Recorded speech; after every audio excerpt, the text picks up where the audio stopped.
If you look at the life of the presidents, it seems that they are busy people with constant work and problems.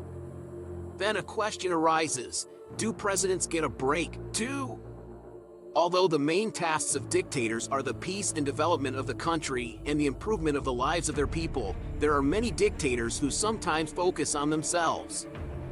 Among them, even the richest man in the ranking of the world's richest people is found, but this information is not publicly disclosed. Today we will talk with you in detail about the dictators who relax and have fun the most in the ranking of world presidents. Please click like and subscribe to my channel before starting the video.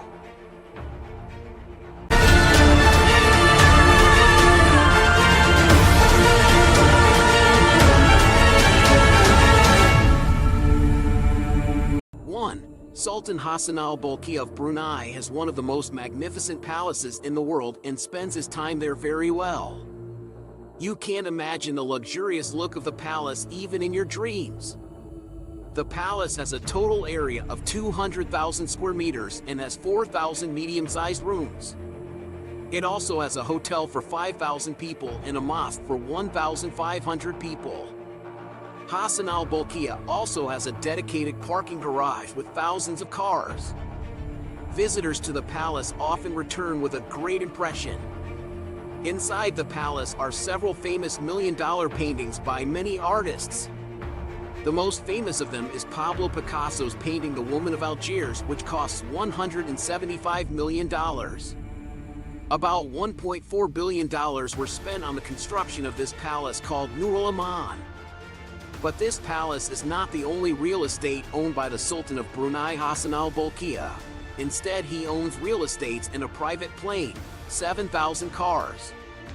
Apart from Rolls-Royce, 450 Ferrari, and 380 Bentley cars, Brunei Sultan Hassan al-Bolkiah's favorite thing is gold.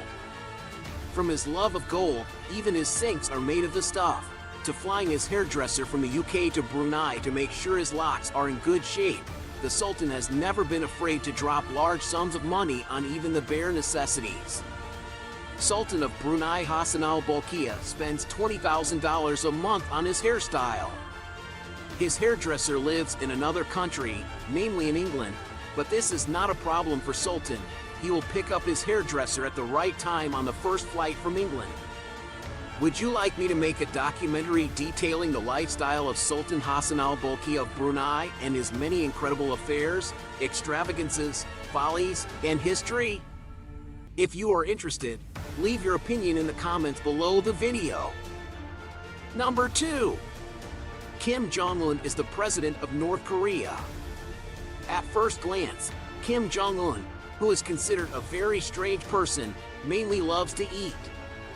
Kim Jong-un spends up to $17 million a year on food. Various foods are brought to him from different parts of the world. Kim Jong-un is also a big drinker. The drinks he consumes are brought in hundreds of bottles from the world's most famous companies. Kim Jong-un has a 29-meter yacht, which is worth $70 million. A luxury yacht takes the dictator to a ski resort. The resort will be completely closed when Kim Jong-un visits, and no one else should come and spoil his vacation. $35 million were spent on the construction of this resort. According to unconfirmed information, the number of cars belonging to Kim Jong-un is more than 100, including cars of all famous brands of the world. Kim Jong-un's favorite car is Mercedes-Benz. He also attends official ceremonies or state meetings in an armored Mercedes-Benz car. Kim Jong-un is a self-absorbed person who spends most of his life doing stupid things. Number 3. There is hardly a person who has not heard about Saddam Hussein. Usually dictators are colorful people, to put it mildly. It's either being alone all the time, maybe a little paranoid, or they have to get high non-stop from sheer power. Hitler considered eating meat abhorrent, but had no qualms about methamphetamine. Francois Papa Doc Duvalier sent a man to collect the air around JFK's grave to control the spirit of the dead president. Muammar Gaddafi loved Condoleezza Rice, rivaling Nicki Minaj. It seems that every dictator has some strange quirks or aspirations that are out of character. Saddam Hussein was no different. He wrote a best-selling romance novel. The book Zabiba and the King was originally published anonymously in 2000. At the time of his death, Hussein's fortune was estimated at $2 billion. During Hussein's time in power, he reportedly built 80 to 100 palaces throughout Iraq. Saddam, his family, mistresses, friends, and party officials lived in these palaces. According to United Nations documents, there were 8 main palaces, which contained more than 1,000 buildings and were decorated with marble and gold. He also owned at least 10 large yachts during his 24 years of ruling Iraq. The dictator lived a very luxurious life. Most of Saddam Hussein's palaces were built to withstand a nuclear attack. Number 4. Muammar Gaddafi, the ruler of Libya who was killed by his own people, was the most famous dictator of Libya, who at the height of his life had a fortune of at least $70 billion. Muammar Gaddafi was Libya's longest-serving ruler since the Ottoman Empire. If his fortune of $70 billion is true, Muammar Gaddafi would be considered the richest man on the planet compared to today. Despite the fact that his 42 years of rule caused much controversy and internal turmoil, Gaddafi lived a very luxurious life. Even the main character in the special movie made for dictators reflects Gaddafi's life. Gaddafi was the sole owner of all oil fields in Libya until his death in 2011. He took full advantage of these opportunities, and the designs of his castle were worked by Italian experts. Everything from paintings of great artists can be found in the palace. There is so much gold in this palace that even spoons, dinnerware, toilet utensils, and many other things were made of pure gold. There were also golden statues of mermaids in the palace. Firearms were made of gold and kitchen utensils were also made of gold.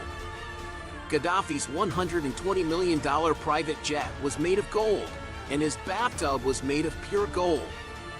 Gaddafi used girls as bodyguards. They were required to always wear high heels and use fashionable clothes. Only unmarried women were selected as female bodyguards, and according to information, they also performed the role of entertainers for Gaddafi's sons. Most people imagine Gaddafi in a mostly negative image, but remember one thing. Libya, on the other hand, was very prosperous during Gaddafi's rule, and some people now wish for those good days to return. The people of Libya, caught up in the recent misunderstanding and the conspiracy of many countries, unknowingly killed their president. If you count the good things Gaddafi has done and the great changes he has brought, you will not be able to finish it. If you are interested in the lifestyle of Muammar Gaddafi and his incredible good deeds and why he was killed by his people, leave your thoughts in the comments below the video. I will make a documentary in the next video detailing Gaddafi's lifestyle. Number 5. Despite the fact that the people of African countries live in poverty, their dictators live an expensive lifestyle. Mobutu Sese Seko's fortune is $20 billion. Mobutu was known for embezzling the equivalent of billions of US dollars from his country. According to the most conservative estimates, he stole 4 to 5 billion US dollars from his country, and some sources put the figure at 15 to 20 or even 30 billion US dollars. According to Pierre Janssen, ex-husband of Mobutu's daughter Yaki, Mobutu was not worried about the cost of the expensive gifts he gave to his loved ones. Janssen married Yaki in a lavish ceremony that included 3 orchestras, a $65,000 wedding cake, and a huge fireworks display. Yaki wore a $70,000 wedding dress and $3 million worth of jewelry. Janssen wrote a book describing Mobuti's daily routine, which included several bottles of wine, imported retainers, and sumptuous meals each day. From the National Bank of Zaire, Mobutu received $120 million annually for his expenses, and this figure later reached $800 million. Money-carrying cars from the National Bank of Zaire came directly to Mobutu's house loaded with money and dropped off money for his entertainment. Mobutu's real estates are located in many countries of the world. Number 6. Recep Tayyip Erdogan is a Turkish politician with a fortune of $500 million. As the head of state, his annual salary is $65,000. He was broke decades ago when he entered politics, but Recep and his family somehow ended up with valuable assets hidden in offshore trusts based in the Isle of Man. Michael Rubin, a resident scholar at the American Enterprise Institute, has said that Erdogan is a billionaire several times over in several exposés about the politician's mysterious and suddenly exorbitant personal and family wealth. President Recep Tayyip Erdogan lives in Ankara, Turkey, in a palace built at a cost of $615 million. Although it shares a common color with another famous White House, this building is by far the largest, with a total of 1,100 rooms. In 2018, Recep appointed himself the head of Turkey's $40 billion sovereign wealth fund. Her son-in-law Berat Albayrak, in addition to being the country's finance minister and oil minister, also works as her deputy at the foundation. Over the years, Erdogan has been criticized for spending large amounts of public money to build several presidential palaces. He reportedly oversaw the spending of the 3 million square meter presidential palace in Ankara. He also spent $70 million to build a 90,000 square meter luxury resort in Marmaris, Turkey. The resort reportedly has a man-made beach, 5 main residential buildings and 3 residential buildings for guests and staff. About 300 people can comfortably live in the complex. Number 7. It is impossible not to mention the royal family of Saudi Arabia when talking about the luxurious life of the presidents and their vacations. Because this family tops our list of the richest and most luxurious presidents in today's video. The Saudi royal family is one of the richest families in the world. Its wealth exceeds $1.4 trillion. The family's wealth is derived from various sources such as oil revenues, real estate, investments, and other business ventures. In addition to oil revenues, the Saudi royal family also has an important place in the business world. The family invests in a number of industries, including real estate, technology, and finance. Among the royal family's most prominent investments is Kingdom Holding, which has a portfolio of investments in companies such as Citigroup, News Corporation, and Twitter. The royal family is also involved in various other business ventures, including the development of luxury hotels and the construction of major infrastructure projects. The wealth of the Saudi royal family, an overview. The Saudi royal family is one of the richest families in the world. Its wealth exceeds $1.4 trillion.